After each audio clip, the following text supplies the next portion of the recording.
जय सेवालाल जय सेवालाल जय सेवालाल जय सेवालाल चलो ఢిల్లీ రేపు డిసెంబర్ 3వ తేదీ బుధవారం రోజు జంతర్ మంతర్ దగ్గర న్యూఢిల్లీలో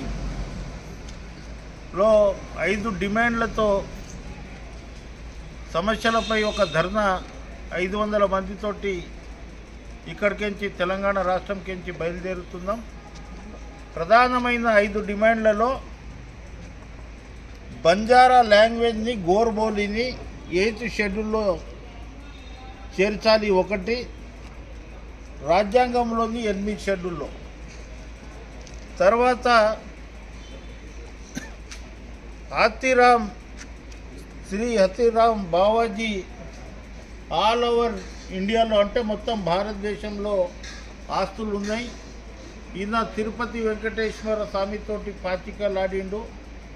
ఇక్కడికించే నైవేద్యం పోయిన తర్వాత తిరుపతి గుడిలో పూజ మొదలవుతుంది. అందుగురించే కేంద్ర రాష్ట్ర ప్రభుత్వాలు ఆస్తులను కాపాడాలి 2వ డిమాండ్. 3వది సంత్ శ్రీ సేవాలాల్ బర్త్డే రోజు ఫిబ్రవరి 15వ తేదీ ఇక్కడ తెలంగాణ రాష్ట్రంలో తెలంగాణ రాష్ట్ర ముఖ్యమంత్రి గారు రేవంత్ రెడ్డి గారు ఇక్కడ హాలిడే డిక్లేర్ చేయడం జరిగింది. కానీ ప్రధానమంత్రితోటి ఒకటే విజ్ఞప్తి ఉంది. భారతదేశంలో దాదాపు 15 కోట్ల మంది బంజారాలు ఉంటారు. ఒకే వేషం ఒకే భాష మాట్లాడేది. 15 ఫిబ్రవరి రోజు పెద్ద ఎత్తున జయంతి జరుపుకుంటాం. అందుగురించే సంత్ శ్రీ సేవాలాల్ మహారాజ్ జయంతిని సెలవు దినంగా ప్రకటించాలని భారతదేశంలో ఇది 3వ డిమాండ్. 4వది శ్రీ లక్కీషా బంజారా. ఇవాళ ఢిల్లీలో పార్లమెంటు తర్వాత ఇండియా గేట్ కానివ్వండి, రాష్ట్రపతి భవన్ కానివ్వండి, రికాబ్గర్ గురుద్వార్ కానివ్వండి, తర్వాత బంగ్లా సాహెబ్ గురుద్వార్ కానివ్వండి, ఇవి అన్ని తాండలు అక్కడ. ఆ రోజు ఔరంగజేబ్ తోటి యుద్ధం జరిగినప్పుడు టేక్ బహదూర్ సింగ్ని వారు హతం చేయడం జరిగింది. అప్పుడు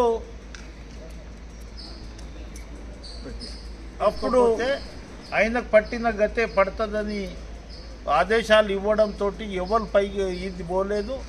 లక్కీషా బంజారా ఆ రోజు ఆయన దగ్గర 2 లక్షల మంది సైన్యము, మంచి వ్యాపారి, సుగంధ ద్రవ్యాల వ్యాపారి. లాల్ కిలా కోటను ఆయన కాంట్రాక్ట్ తీసుకొని కట్టిన చరిత్ర ఉంది.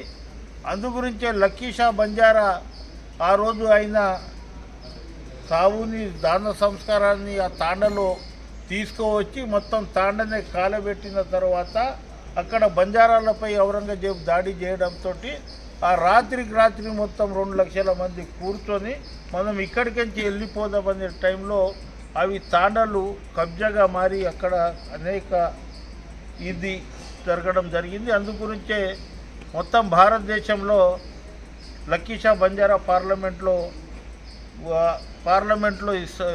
స్టాచ్యూ పెట్టాలని 4వ డిమాండ్. తర్వాత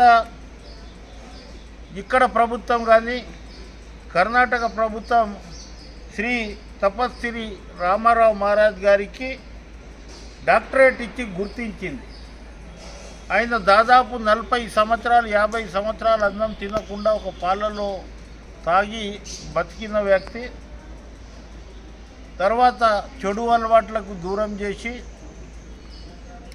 మొత్తం బంజారాలను ఒకటి చేసిన తర్వాత చదువు కానీ ఎడ్యుకేషన్ వైపు కానివ్వండి చెడు అలవాట్లకు దూరమైన తర్వాత మొన్న మహారాష్ట్ర ప్రభుత్వం అక్కడ ఆయన నివసించే స్థలము ఆ గుడి దగ్గర 750 కోట్ల రూపాయల గుడికి శాంక్షన్ ఇచ్చి 340 కోట్ల రూపాయలతోటి మన బంజారా మ్యూజియం కట్టింది. అక్కడ ప్రధానమంత్రి రావడం జరిగింది.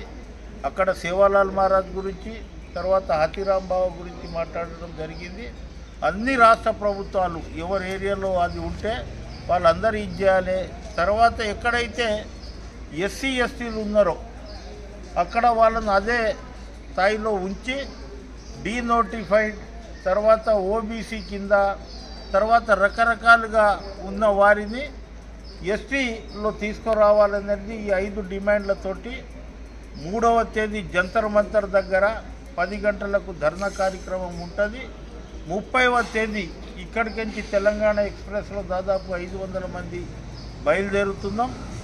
తర్వాత 29వ తేదీ అంబేద్కర్ స్టాచ్యూ దగ్గర మాదొక ప్రదర్శన ఉంటుంది.